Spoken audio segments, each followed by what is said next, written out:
bom poder estar aqui novamente. E que jóia, ó. Já entrei com voz do William Bonner. Bom dia. Legal, né? Jóia. Que bom poder estar aqui, meus irmãos. Mas aqui dali, se for fazer passaporte, não passa mais hoje. Não representa mais aquela pessoa, né?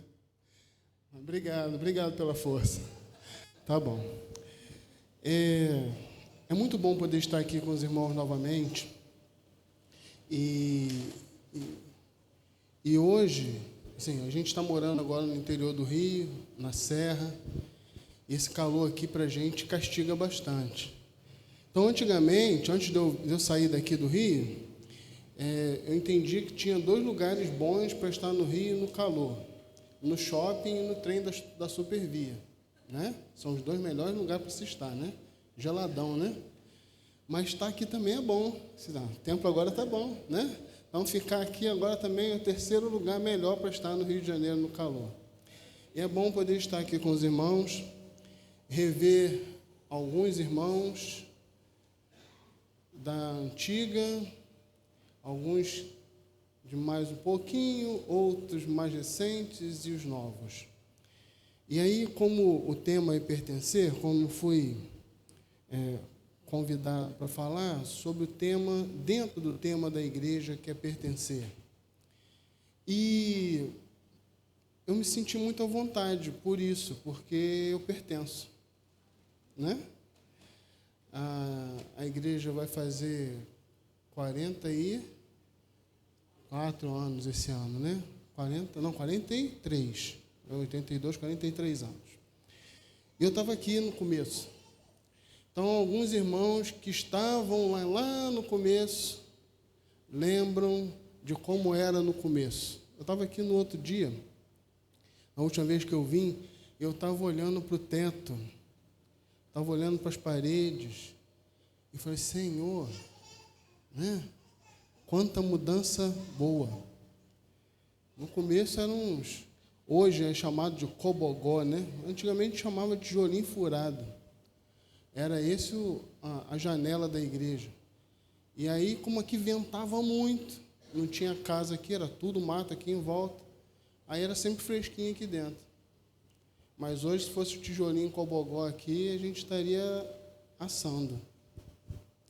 Quantas mudanças, né? De olhar e ver muitas mudanças que aconteceram para melhor. E de ver pessoas novas. Sentir saudade dos meus líderes, né? Cheguei aqui, fui liderado de adolescente, tive líderes de adolescente que marcaram minha vida, tanto de oração quanto de liderança, que já não estão mais conosco. Irmãos que já partiram, já estão com o Senhor. Tive a oportunidade de, depois, me tornar líder de adolescente, sendo adolescente.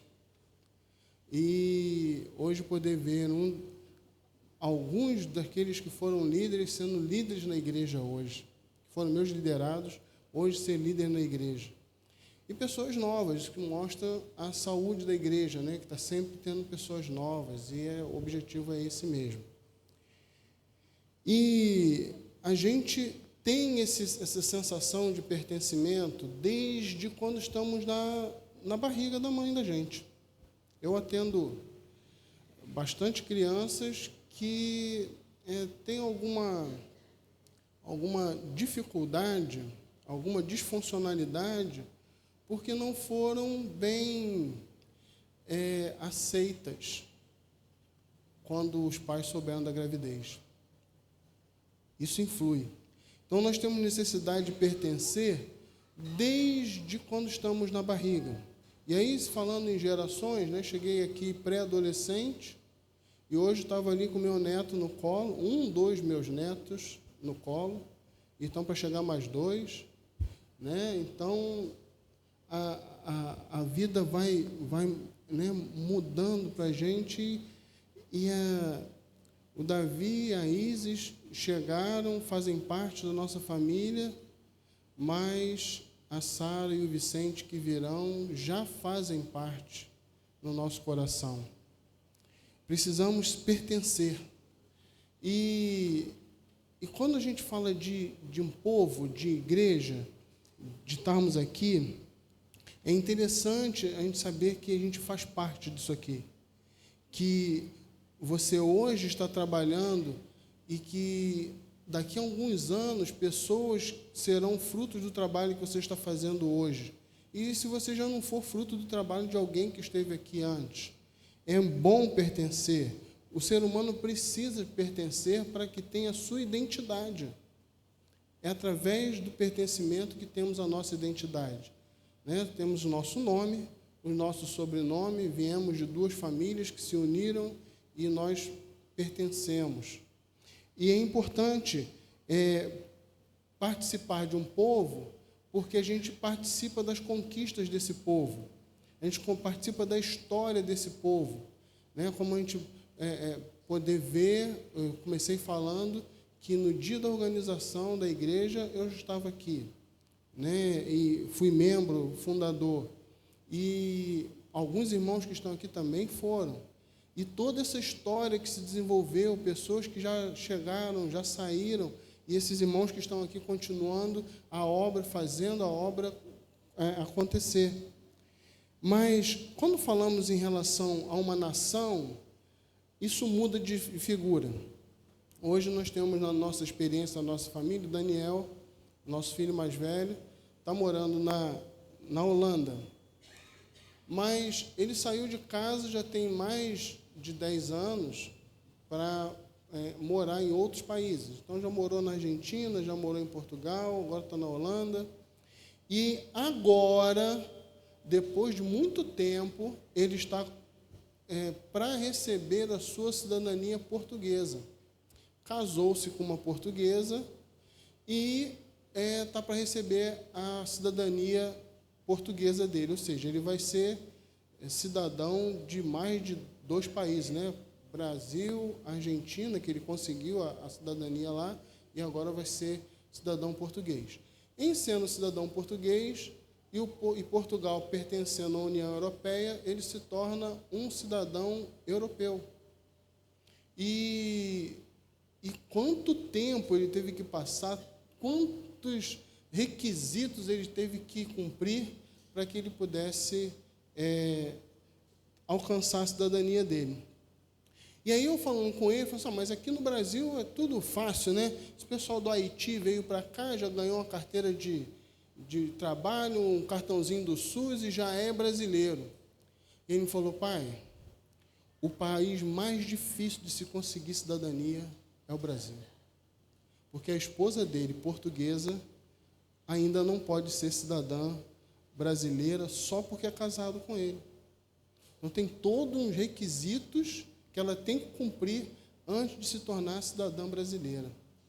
E aí, eu gostaria de compartilhar com os irmãos quais são as características que nós precisamos para participar do reino de Deus, para ser cidadãos do reino. E é sobre isso que nós vamos falar nessa manhã. Se dá cidadania do reino, como que ela se dá? O que nós vamos compartilhar, o que nós vamos conversar nessa manhã, não tem nada de novo. Acredito que se todos os que estão aqui já são batizados, são membros da igreja, não precisa ter muito tempo de crente, mas se já foi batizado, já sabe tudo que eu vou falar aqui. Mas no tempo atual, é importante que isso que eu vou falar seja relembrado, porque o povo de Deus está se esquecendo dessas coisas fundamentais, básicas, que a gente não pode esquecer. Tá bom? Então, nós vamos, para isso, usar o texto de Efésios, capítulo 2, versículos de 11 a 19. E está apitando. Efésios 2, de 11 a 19. Amém?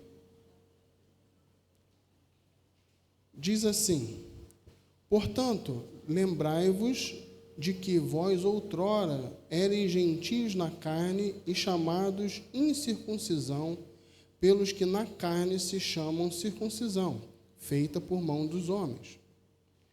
Que naquele tempo estáveis sem Cristo, separados da comunidade de Israel, e estranho às alianças da promessa, não tendo esperança e sem Deus no mundo.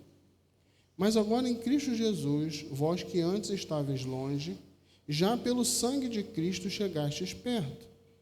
Pois ele é a nossa paz, o qual de ambos os povos fez um, e destruiu a parede de separação, a barreira da inimizade que estava no meio, desfazendo na sua carne a lei dos mandamentos, que consistia em ordenanças para criar em si mesmo os dois um só povo, um novo homem, fazendo a paz. E pela cruz reconciliar ambos com Deus em um só corpo. Obrigado. Em um só corpo, matando com ela a humanidade, a inimizade, e vindo, ele evangelizou a paz a vós que estáveis longe e aos que estavam perto. Pois por ele ambos temos acesso ao Pai em um mesmo Espírito. Assim, já não sois estrangeiros nem forasteiros, mas concidadãos dos santos e da família de Deus. Obrigado, Deus, pela tua palavra. Ajuda-nos a entendê-la com profundidade. Fala, Senhor Deus, precisamos ouvir, como foi já pedido nesta manhã. Precisamos muito mesmo, nesse tempo, de sermos tão impactados a ponto de sairmos daqui e impactar outras pessoas pelo poder da tua palavra. É o que te pedimos no nome de Jesus. Amém.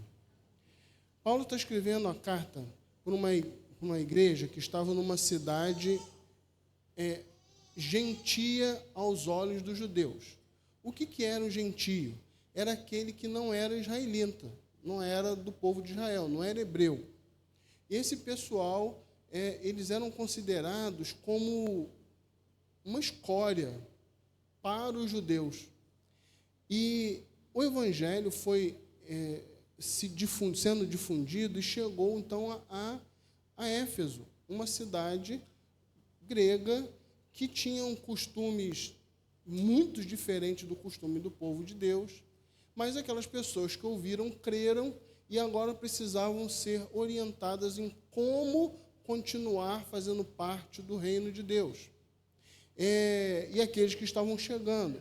E quando a gente fala de fazer parte, de cumprir os requisitos de ser do povo de Deus, a gente não está falando de uma igreja como a nossa, com 40 e poucos anos, aqui nesse lugar, num país que se auto-intitula cristão e que, se você perguntar quem aceita Jesus, todo mundo diz que aceita, e, enfim, até as outras religiões hoje que há um pouco tempo atrás não falavam abertamente que acreditavam em Jesus, que aceitavam Jesus, hoje já falam. E era uma coisa muito difícil, aquelas pessoas que criam em Jesus tinham que mudar a sua identidade e precisavam agora fazer parte de um outro povo e já faziam parte de uma igreja. Essa igreja precisava demonstrar como aquele povo devia se portar para fazer parte do reino. E isso é tão atual hoje quanto naqueles dias, porque por se multiplicar a iniquidade, a gente sabe que hoje os padrões morais estão invertidos. O que era certo até um pouco tempo atrás, hoje já é errado, e o que é errado hoje, né? O que era errado, o que era certo antes agora é errado, o que era errado agora é certo. E as pessoas olham um para o outro e falam, normal. E se você mantiver sua visão um pouco mais focada naquilo que você está vendo de estranho, as pessoas já te rotulam de negacionista, de um monte de istas, né? E aí, para que a gente não seja colocado nesse lugar, a gente está ficando como igreja meio que andando sobre ovos. E isso tem afetado a visão e o ser igreja, e como pertencer a esse reino. Mas nesse texto aqui, Paulo nos dá 4 lições que eu gostaria de destacar para a gente poder entender 4 requisitos de como participar ou de como ser cidadão do reino. O primeiro requisito é nascer de novo. E aí no capítulo 2, versículo 8 e 9, diz assim: pois pela graça sois salvos, por meio da fé. Isso não vem de vós, é dom de Deus, não das obras, para que ninguém se glorie. O primeiro requisito para fazer parte do reino, todo mundo que já passou por esse processo sabe, é ser salvo. Gente, mas eu já ouvi isso em muitas pregações, já ouvi isso no discipulado. Tá bom, não precisa levantar a mão não, é para meditar. Quantos aqui, nessa manhã, têm certeza absoluta de que se Jesus voltar agora, sobe com ele? Só para meditar, não precisa levantar a mão não. Você tem certeza da sua salvação? Porque esse é o primeiro passo para fazer parte do reino. Ter certeza da salvação. Um amor infinito resulta num favor imerecido. Um amor que a gente vai ver lá em Romanos, capítulo 5, versículo 8, que Deus mostra o seu amor para conosco, em que Cristo morreu por nós, quando a gente se tornou bonzinho, não foi? Sim ou não? Quando nós ainda éramos pecadores. Então, um amor infinito fez com que o amor se transformasse em pessoa e morresse por nós. E aí nós pudéssemos ter a salvação. Uma coisa inatingível para qualquer um de nós pecadores. Porque o pecado faz distinção entre nós e o nosso Deus e não nos dá condições de ir para o céu. Pelo pecado. Ah, mas eu nunca roubei, nunca matei, eu nunca prejudiquei ninguém, mas já mentiu. Já desobedeceu pai e mãe. Já aceitou uma vantagenzinha.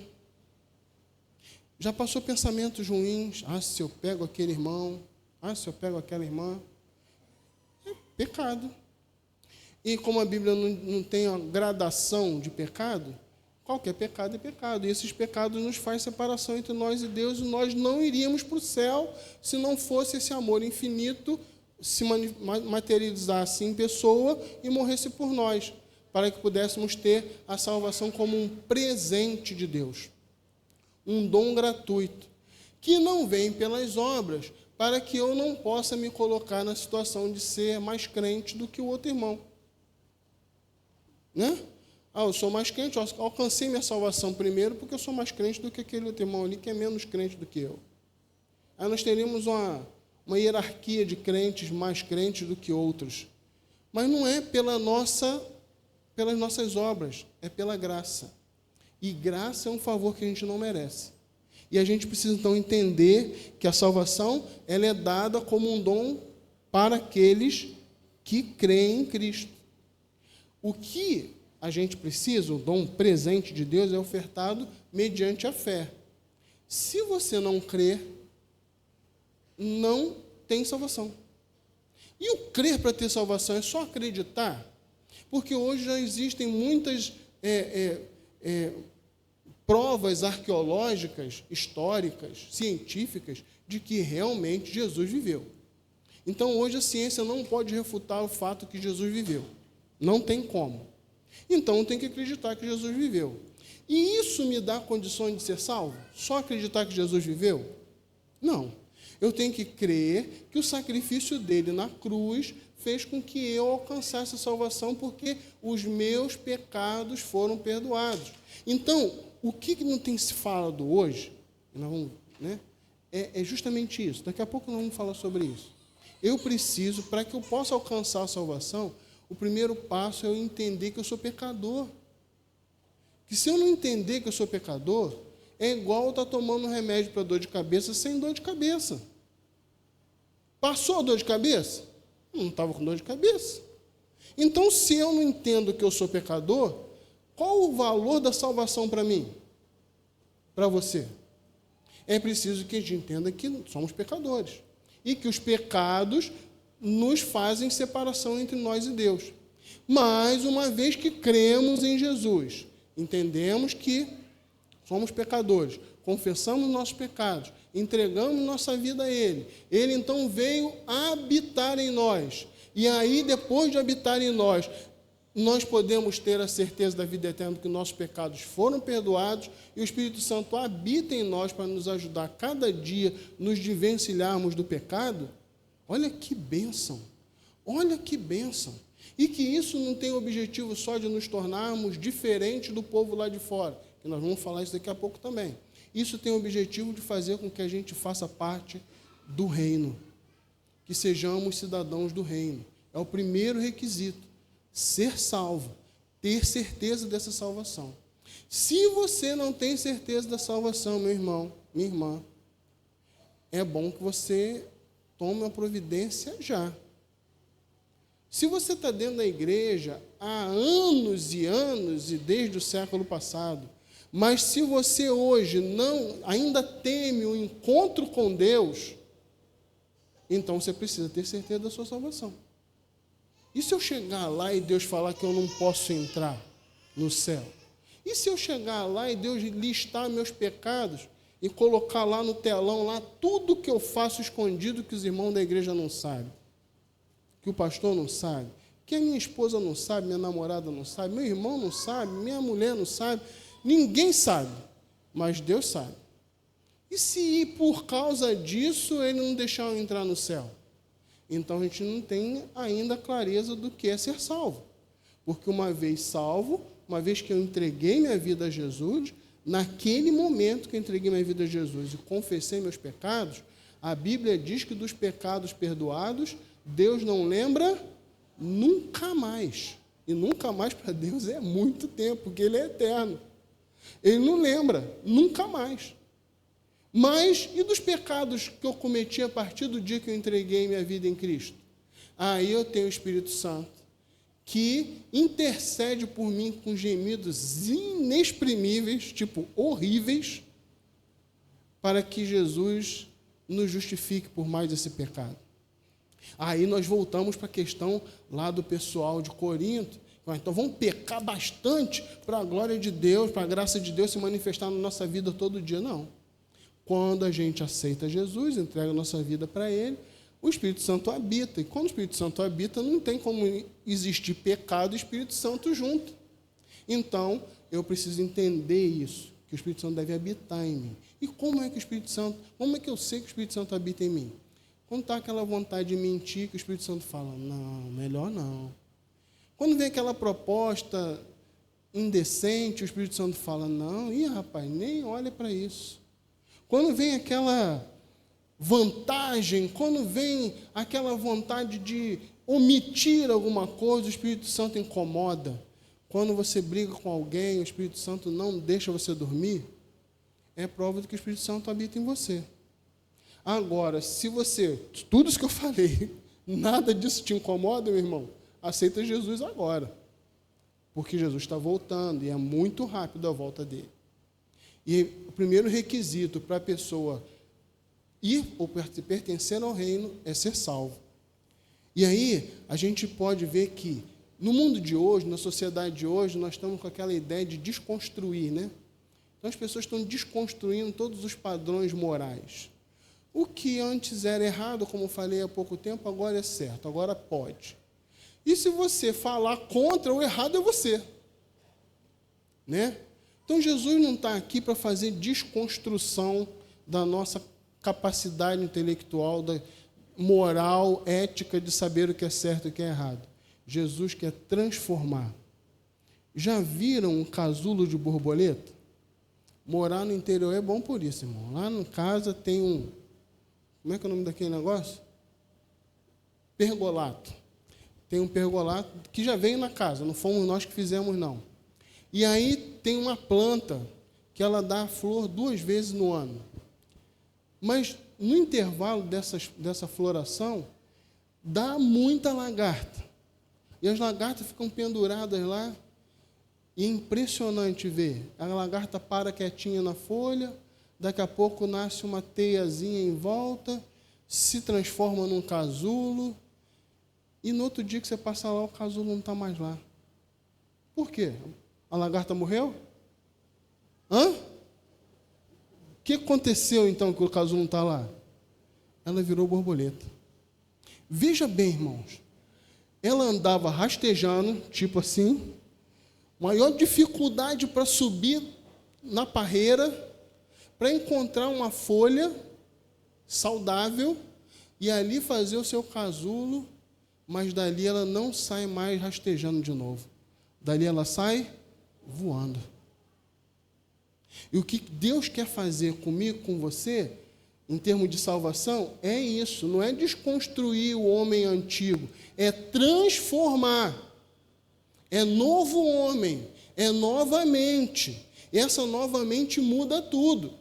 E aí a gente pode pensar assim, não é, como falei, uma desconstrução, é uma mudança de mente que transforma caráter. É uma mudança de mente que transforma caráter.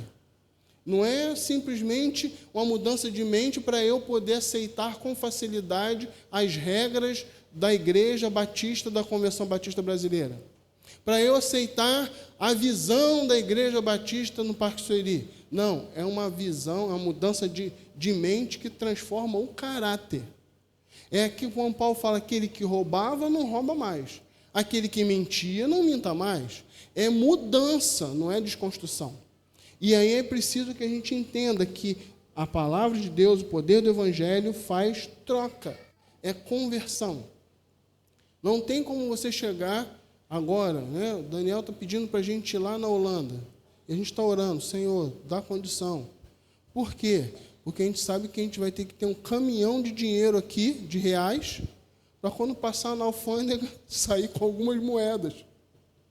Porque o euro é muito mais caro do que o real. Mas se eu chegar lá, na Holanda, e entregar uma mala de real, eles vão olhar para a minha cara e vão rir, porque um real lá não vale coisa nenhuma. Aqui na alfândega ainda vale alguma coisa, mas lá não vale, porque a moeda de lá é o euro. Então, quando eu vou para um outro país, eu preciso trocar, fazer conversão. Olha o termo, conversão. Eu preciso converter o real em euro. Quando Jesus entra na nossa vida agora, Ele não quer fazer uma meia sola, um upgrade na sua condição humana. Ele quer trocar, Ele quer converter, para que só assim a gente possa fazer parte do reino. Não tem como chegar no reino com um pouquinho da vida velha. Deu para entender? Não tem como ir carregando esse pouquinho da vida velha, esse pecado de estimação, para sempre, achando que no dia da sua partida, que ele vai entrar contigo no céu. Esse pecado não vai entrar no céu. E para que esse pecado não entre no céu, Deus quer que haja conversão, troca total. Segundo requisito para fazer parte do reino é tomar parte na aliança. O versículos de 11 a 13 diz isso aí. Lembrai-vos de que vós outrora eres gentios na carne, e chamados incircuncisão pelos que na carne se chamam circuncisão, feita por mão humana. Naquele tempo estáveis sem Cristo, separados da comunidade de Israel, estranhos à aliança da promessa, não tendo esperança e sem Deus no mundo. Mas agora em Cristo Jesus, vós que antes estáveis longe, já pelo sangue de Jesus está perto. E aí a gente precisa entender isso aí. Quando ele fala assim, eu preciso tomar parte na aliança. Que aliança é essa? Outra coisa que está muito mudada no mundo. Aliança. As pessoas não estão mais dando valor à aliança. E não sei nem se ladrão está roubando a aliança. Não sei. Né? Mas a verdade é que a aliança não é a joia que está colocada numa parte do seu corpo, no dedo. Mas a aliança é o propósito, é o coração. Quando casamos, a gente faz uma aliança com a outra pessoa e chama para isso um monte de testemunhas, né?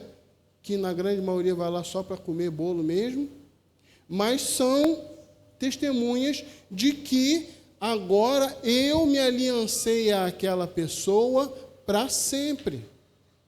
Em alguns momentos da nossa conversa, eu e Marlon falo com ela que em 5,5 bilhões de mulheres no mundo, existem conversas, existem acertos, existem propósitos que eu só posso conversar com ela. Deu para entender isso? Tem 5,5 bilhões de mulheres no mundo, mas tem assuntos que eu só posso conversar com a Marlon. Porque eu fiz uma aliança com ela. E alguns dos irmãos que estão aqui vivos foram testemunhas. Sim ou não, irmão Mauri? Foi testemunha? Foi testemunha dessa aliança. Que foi aqui, nesse lugar. Então, quando nós fazemos parte de uma aliança, é alguma coisa que nós empenhamos a nossa parte e que a outra pessoa empenha a outra parte para que haja um contrato e que geralmente esse contrato é para muito tempo. No meu tempo, e aí eu vou deixar os irmãos que têm mais tempo do que eu, quando a gente ficava noivo, a gente colocava uma aliança de ouro, depois de passar por todo um processo, ia lá na casa do pai, da menina, e suava a mão, e você ficava nervoso, ia lá pedir a mão da menina em casamento.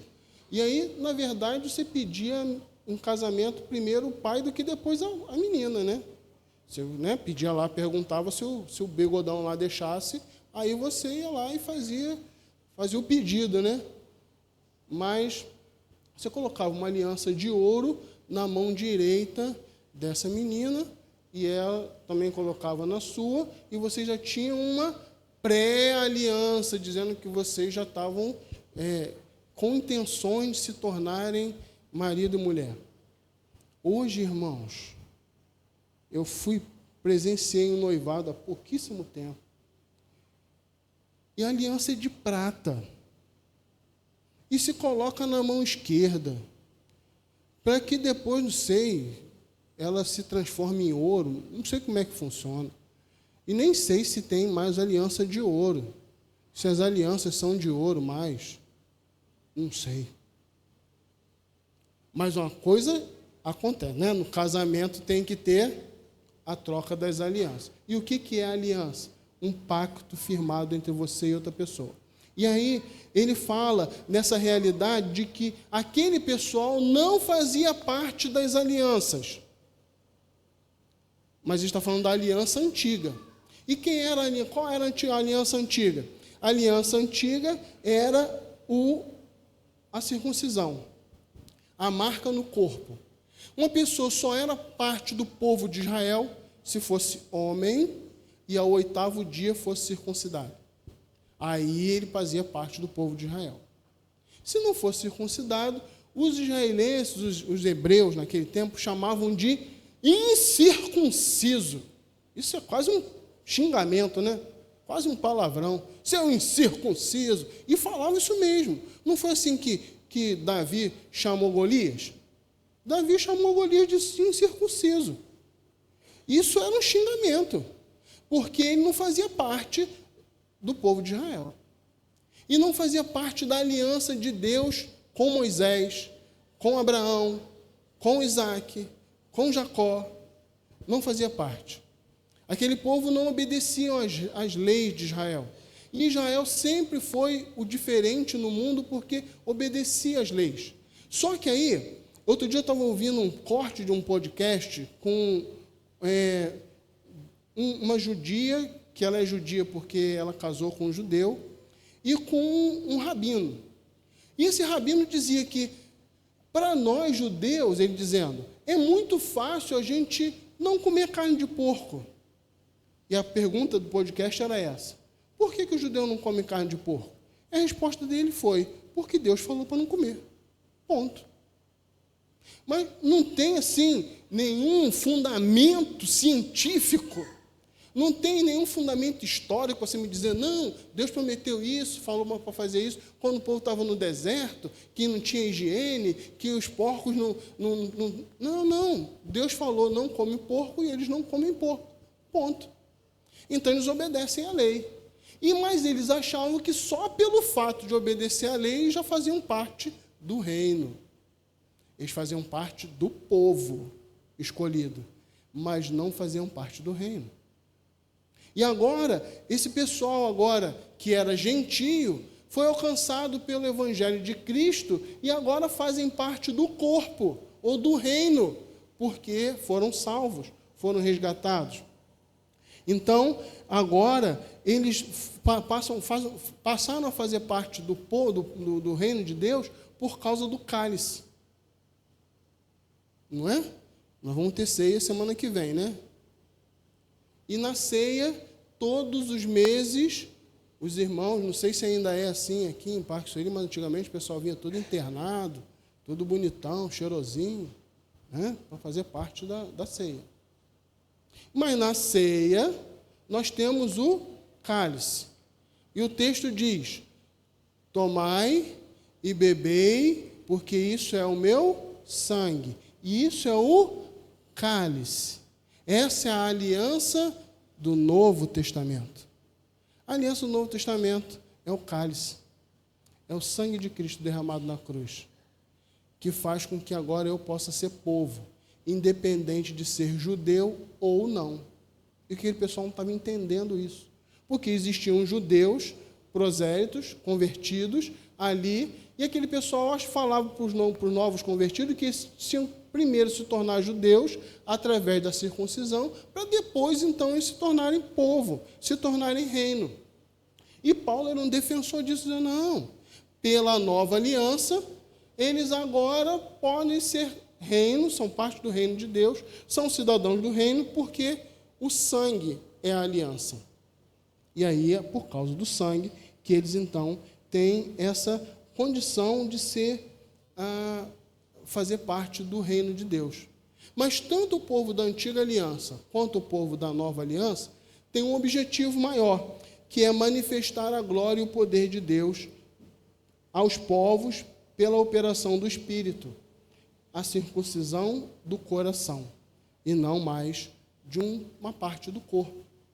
E essa circuncisão no coração produz testemunho. E é esse testemunho que faz com que as pessoas entendam que precisam mudar de vida. Aí nós vamos fazer, aquele pessoal que estava na antiga aliança, conheceram a tomada de Jericó. Irmãos, não existe, não sei se tem algum militar aqui, mas não existe na história das guerras um povo que venceu o outro com grito. Grito. O povo andou em volta da muralha, e não era uma muralha qualquer, gente. A Raabe morava dentro da muralha. Então, a muralha tinha uma extensão de uma casa. Era feito de blocos de pedras que hoje a gente necessitaria de guindastes super, ultra modernos para colocar uma em cima da outra. E a Raabe morava dentro daquela muralha. Então não era uma muralha, não era um murinho de tijolo em pé. Era uma muralha. E aquele povo anda 6 dias em volta, uma vez por dia. No 7º dia anda 6 vezes, na 7ª vez grita e o muro, bum. Não existe na história das guerras um outro povo que tenha vencido com um grito. O pessoal da antiga aliança. E agora, na nova aliança, nós temos o exemplo do endemoniado gadareno. Um menino, rapaz, jovem senhor, jovem, adulto jovem, que vivia pelas catacumbas, pelos cemitérios, se cortando, rosnando, babando. O pessoal botava corrente nele e arrebentava as correntes. E aí Jesus chega e fala, sai dele. E sai uma multidão de demônios. Essa é a nova aliança. O poder operador do Espírito Santo. Quando o povo daquela região ficou sabendo que o povo de Israel, como o povo de Israel conquistou Jericó, que é uma cidade fortificada, os outros povos tremeram de medo. Eu não sei quantos aqui já viram uma libertação de possessão demoníaca. Não é nada agradável. mas é só pelo poder do nome. Pelo poder do nome. Mas você tem que estar de posse desse poder do nome. E tanto um fato quanto o outro manifesta a glória de Deus. Né? E aí a gente ouve a irmã Daniele contando aqui o seu testemunho pessoal, que traz inquietude, mas só quem pode cantar o que cantamos depois é quem realmente confia de que aquilo ali é verdade. Senão, a gente canta porque a gente sabe a letra e a música é bonitinha. Precisa ser verdade na nossa vida. Tomar parte na aliança. Os cristãos precisam de marcas, os cristãos hoje não precisam de marcas no corpo. Não é o coque, não é a roupa, não é o jargão, né? O evangeliquez perfeito. Sei quantos aqui já fizeram curso de evangeliquez. Já? Estou na bênção, estou na unção, só vitória. Né? Terra! Você não tem negócio agora? Pois é. Não adianta saber tudo isso e não ter a marca de Cristo na sua vida. Né? Demonstrar que pertence a Deus. Mas a transformação de mente marca o estilo de vida do seguidor de Jesus em todos os aspectos. Não são em alguns, não. Em todos os aspectos. Então, colar na escola é pecado? É. Fazer gato na água é pecado? É. Fazer gato na luz é pecado? Também. Colocar, não sei se ainda, mas na década de 90 tinha esse negócio. Botar uma garrafa PET cheia d'água em cima do relógio para diminuir a conta de luz. Tem esse negócio ainda? Não, já, essa técnica já foi ultrapassada. Irmão, isso é mandinga. Você quer gastar menos luz? Desliga o ar-condicionado, irmão. Ah, mas o meu ar-condicionado vira dia e noite direto. Mas por quê? Vem a conta no final do mês? Então, irmão, vai lá e liga no relógio. E deixa o rapaz lá dizer quanto que você vai ter que pagar. Do contrário, é pecado. Confiar em você mesmo é pecado? Sim ou não? É. Porque isso chama idolatria. Toda idolatria é você adorar você mesmo. Sim ou não? Não. Eu adoro a imagem lá. Mas se a imagem não fizer o que eu quero, o que eu faço? Boto a imagem no fundo da gaveta. Ué, quem é o Deus? Idolatria. Começa com eu adorando eu. Isso é pecado. E quando nós temos a aliança com Deus, isso muda. E muda tudo para a glória dele. Terceiro requisito para se tornar cidadão do reino: eliminar obstáculos de relacionamento. Versículo 16 e 17 diz assim: e pela cruz reconciliar ambos com Deus em um só corpo, matando com ela a inimizade, e vindo, ele evangelizou a paz a vós que estáveis longe e aos que estavam perto. Então, olha só, reconhecer que existem delimitações de separações. Como eu falei um pouco lá antes, eu não sou crente para dizer que eu sou melhor do que a pessoa do mundo. Ou somos?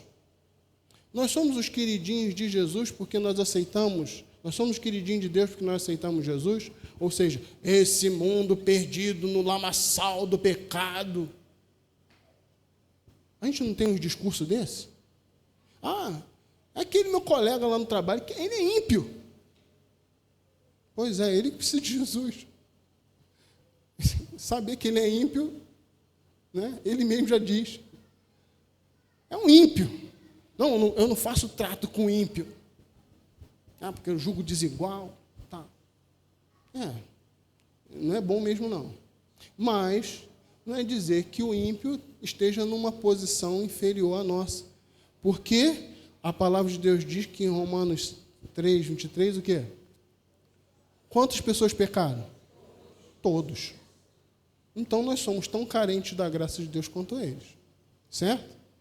Tá bom, só que lá em Israel, desde o tempo do tabernáculo, existiam pátios. Mas isso foi materializado mesmo na construção do templo de Salomão e no segundo templo.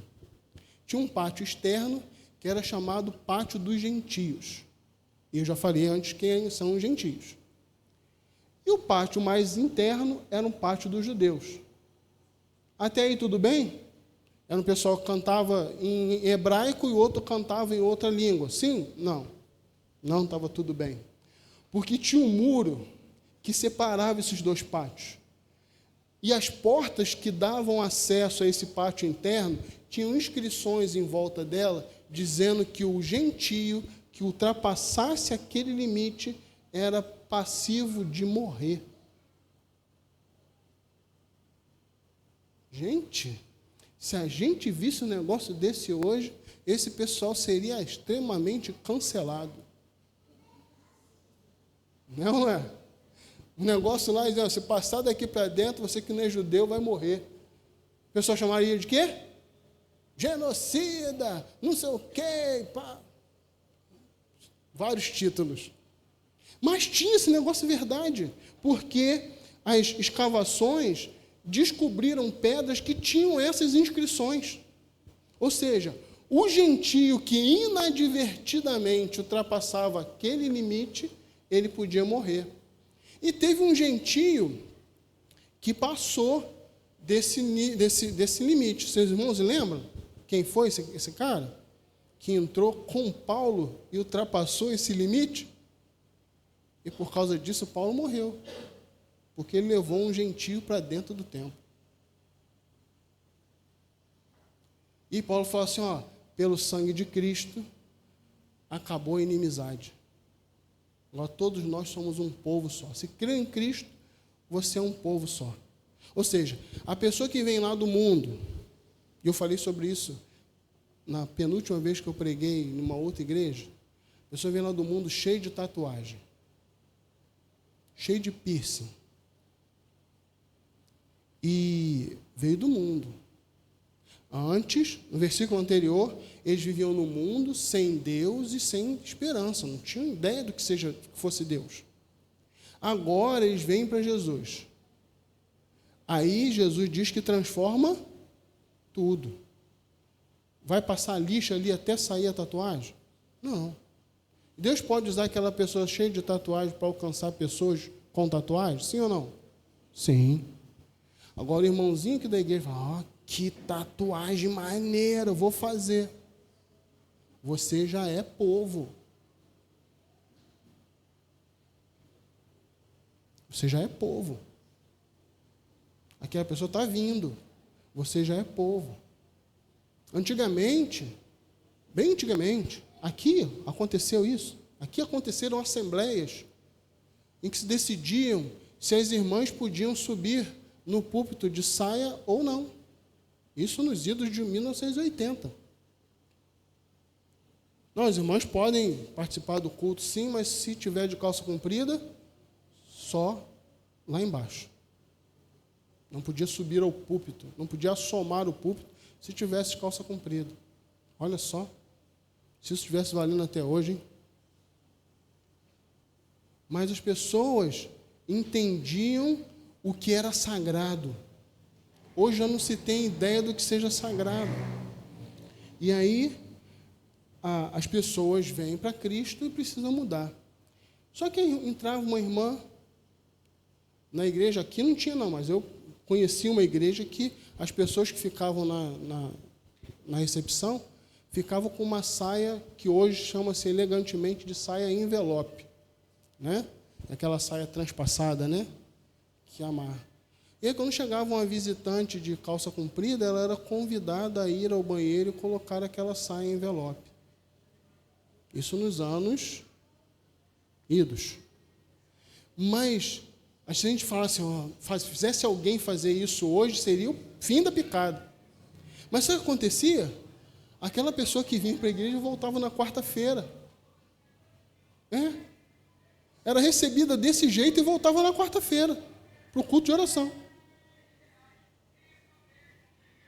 porque ela entendia que os irmãos que estavam ali dentro tinham tinham um estilo de vida diferente. Então, se ela agora estava querendo fazer parte da igreja, ela entendia que a vida dela tinha que ser diferente. Isso é uma manifestação, eu não estou fazendo nenhuma alusão a que as irmãs só usem saia, tá bom? Eu estou falando que como era no passado e como é hoje, mas que a percepção do sagrado precisa continuar sendo a mesma. Fui numa igreja, participar de uma programação, estava vendendo pipoca na frente da igreja, o pessoal ia lá, comprava um balde de pipoca, entrava para dentro do templo, na hora do culto.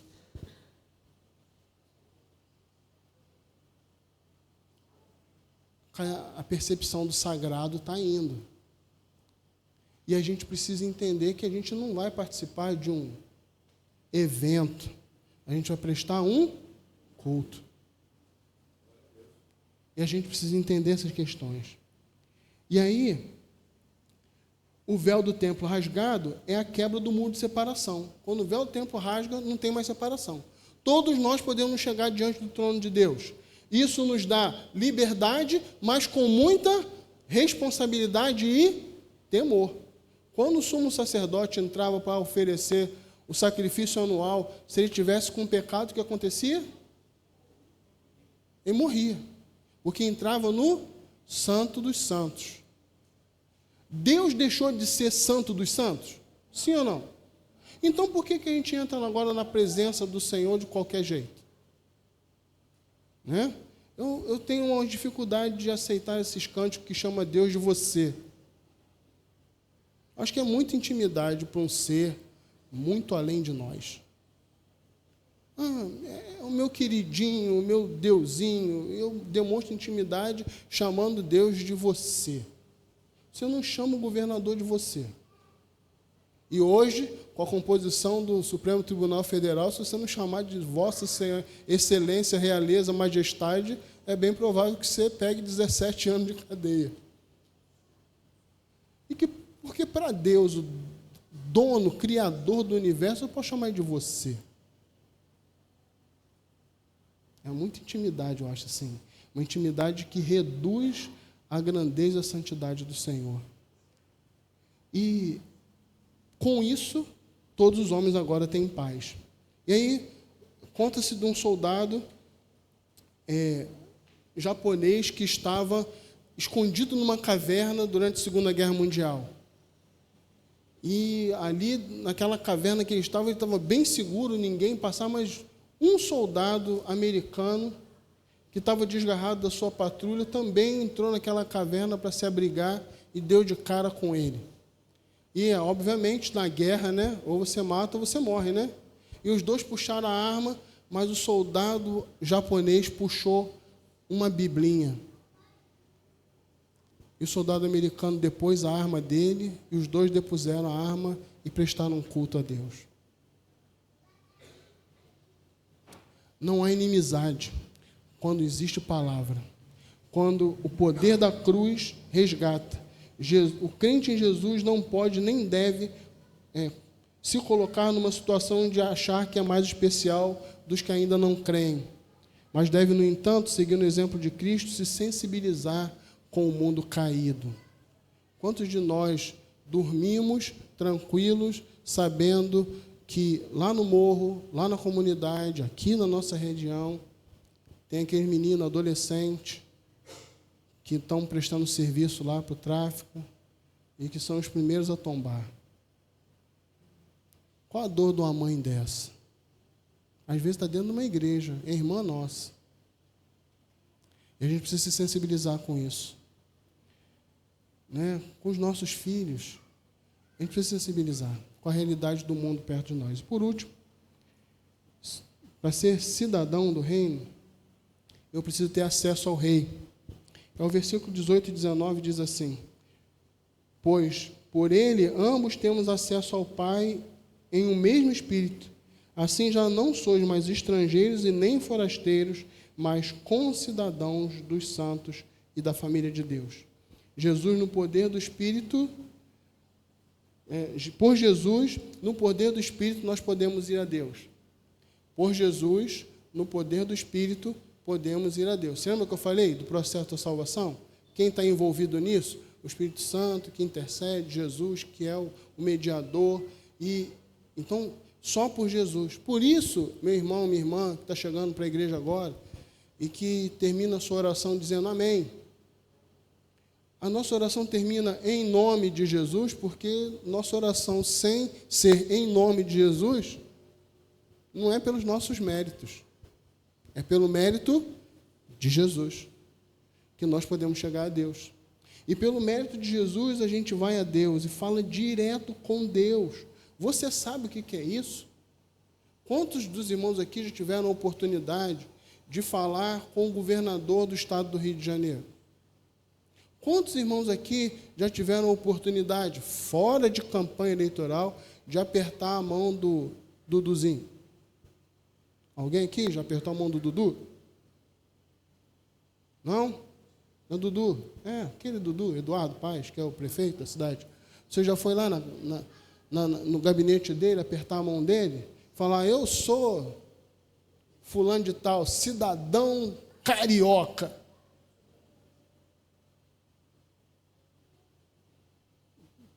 E como que ele vai te receber? Senta aí, toma um cafezinho. É isso? Irmãos, para marcar uma audiência, para você falar, assim, na nossa realidade aqui, estou falando isso porque eu vivi aqui, é quase inimaginável você ir no gabinete do Dudu.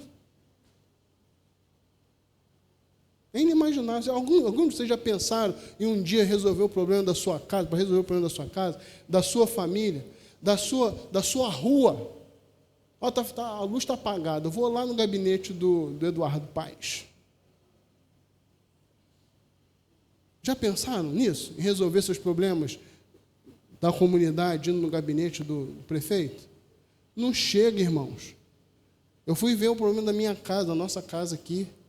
Eu fui jogado de uma repartição para outra, igual bola de ping-pong, e saí de lá sem resolver o problema. Isso lá no prédio novo da prefeitura, que antigamente cada secretaria ficava num lugar do centro da cidade. E é no centro da cidade. Só para chegar no centro da cidade aqui já são 3 horas. Eu já tive a oportunidade de ir no gabinete de alguns prefeitos no interior. No interior, você chega no prefeito e fala com ele. Você encontra com o prefeito na rua e fala, aí, vê aquele negócio lá na rua para mim. Beleza, fala com o vereador tal. Aí você encontra com o vereador tal no mercado. E aí, tal, falei com o prefeito, ele falou para conversar contigo tal, e você resolve o problema. Eu estou falando isso porque acontece. Acontece. Eu já encontrei vários vereadores no mercado fazendo compra junto comigo. E aí, tudo bom, beleza? Sim. Tem G1, gente em volta, imprensa. O cara está fazendo compra, é vereador. É ele que resolve o problema do bairro. Ter acesso a Deus é isso. O Criador, governador e sustentador do universo tem a sala do trono aberta para você entrar a qualquer hora do dia, da noite, em qualquer lugar. Mas tem que ser feito isso com respeito, reverência, levando-se em conta a santidade daquele a quem nós estamos falando. Por Jesus, e só por causa dele, pelo Espírito, nós podemos entrar no trono, diante do trono. E deixamos de ser estrangeiros. Nós somos brasileiros, irmãos. Se não fosse Jesus, nós seríamos gentios. Deu para entender isso? Os judeus achavam que o evangelho, que a promessa de Jesus, do Messias, era só para eles. Se não fosse Jesus, o Espírito dele, o trabalho de Paulo, nós continuaríamos sendo gentios. Mas, pela graça de Cristo, nós fomos alcançados e hoje nós somos povo de Deus. Hoje nós pertencemos ao reino de Deus e nos tornamos participantes da pátria eterna, que é para lá que nós estamos indo. Você pode querer fazer um concurso para alcançar um cargo melhor e um salário melhor? Sim ou não? É pecado isso? Não. É pecado você querer o concurso e comprar o gabarito. Isso é pecado, além de ser crime. Ou ficar esperando que o anjo vai chegar perto de você e falar: eis que te digo, meu servo, marque a letra C. Não vai rolar isso, não. Não vai rolar. Tem que estudar, irmão. Tem que batalhar, tem que acordar cedo, tem que suar. Mas a nossa pátria, ou seja, mesmo que você ganhe rios de dinheiro aqui, o seu investimento, o meu investimento precisa ser na pátria, para onde nós vamos passar a eternidade. Porque aqui todos nós vamos morrer. Que notícia ruim, né? Nós vamos morrer, todo mundo aqui vai morrer um dia. E não adianta nada deixar os bens todos aqui. As pessoas estão anestesiadas, achando que o céu é aqui, né? E aí, nós estávamos, há 2 semanas atrás, nós estávamos num rancho que um irmão nosso construiu na cidade de São João Batista do Glória, uma das cidades que nós trabalhamos como missionários lá. Que lugar maravilhoso, mas eu não vou nem começar a falar aqui, senão os irmãos não vão querer ir embora, só para eu ver eu contando tudo, só tentando descrever. Uma paisagem maravilhosa que os olhos não se cansam de ver. Um lugar agradável, piscina, ar-condicionado para dormir de noite, um lugar de grama, um lugar com a temperatura... Gente, tudo de bom. Assim, queria fazer uma limonada, você andava alguns passos com um pé de limão, pegava um limão. Tudo de bom. Mas eu olhando para aquilo tudo lá, falei, não. Talvez Deus não me dá um negócio desse, porque se eu tivesse um negócio desse, eu ficaria só aqui. Eu ficaria aqui. E aí aquilo seria o meu céu. E aqui na terra não é o nosso céu. Tudo que a gente precisa investir aqui, precisa investir no reino, para que possamos investir aonde nós vamos passar o restante da nossa eternidade. Restante, porque a nossa eternidade já começou. Sim ou não? Aqueles que aceitaram Jesus, a eternidade já começou, irmão. Se não está usando, está poupando. Né? Aceitou Jesus, a eternidade já começa. Então, a gente precisa usar, ou entender que nós vamos passar o restante da nossa eternidade, e por isso a gente tem que investir no lugar certo. E aí eu me lembro do juramento à bandeira. Eu fiz estando nas fileiras do Exército, mas aquele rapaz, aquele jovem que vai prestar o serviço militar e que sobra, ele também precisa jurar a bandeira. Porque num caso de guerra, tendo sido treinado ou não, se a guerra durar muito tempo e todos os escalões de que foram treinados morrerem, aqueles que não foram treinados vão também. E aí, eu tive a oportunidade de jurar a bandeira estando nas fileiras do Exército do Brasil. E aí, quando você jura a bandeira, você diz que você, olha só, cuja pátria, as instituições, defenderei com o sacrifício, completa aí, irmão Antônio, da própria vida. Porque você faz parte, você é cidadão do Brasil. Então, pode ser até que você goste do estilo de vida da Nova Zelândia ou da Suíça, mas se a Suíça entrar em guerra com o Brasil, irmãos, se você tiver que pegar as armas, você não vai pegar do lado da Suíça, né? Para defender os interesses do Brasil, né? Simples. Brasil e Argentina, você torce para quem? Então, irmãos, você é daqui. Você é cidadão dessa pátria. E precisamos entender com essa mesma intensidade, somos cidadãos do reino. Seja cidadão do reino, então. Tenha certeza da sua salvação. Desenvolva um estilo de vida que glorifique a Deus. Seja sensível à realidade do mundo caído sem Cristo.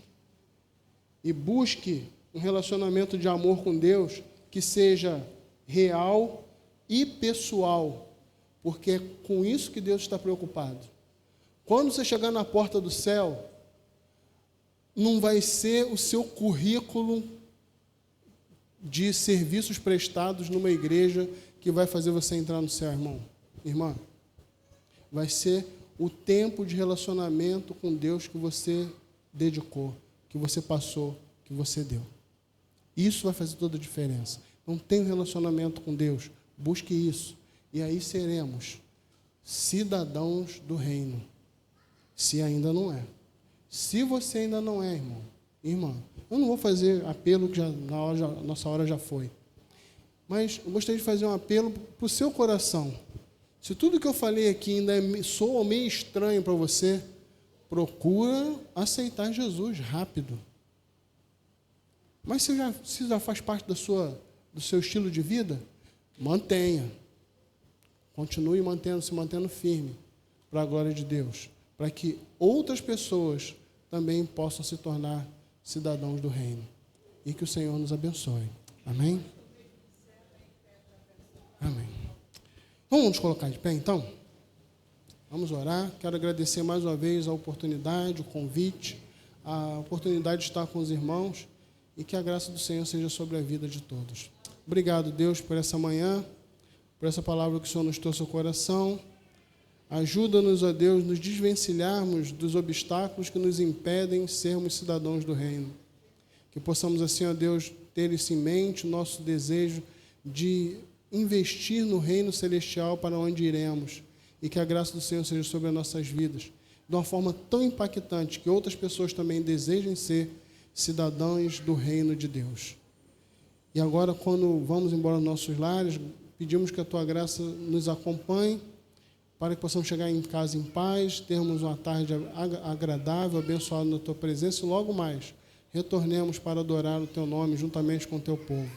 E que a graça do nosso Senhor e Salvador Jesus Cristo, o amor de nosso Deus e Pai, a comunhão e as consolações do Espírito Santo, sejam com todos nós, agora e para todo sempre.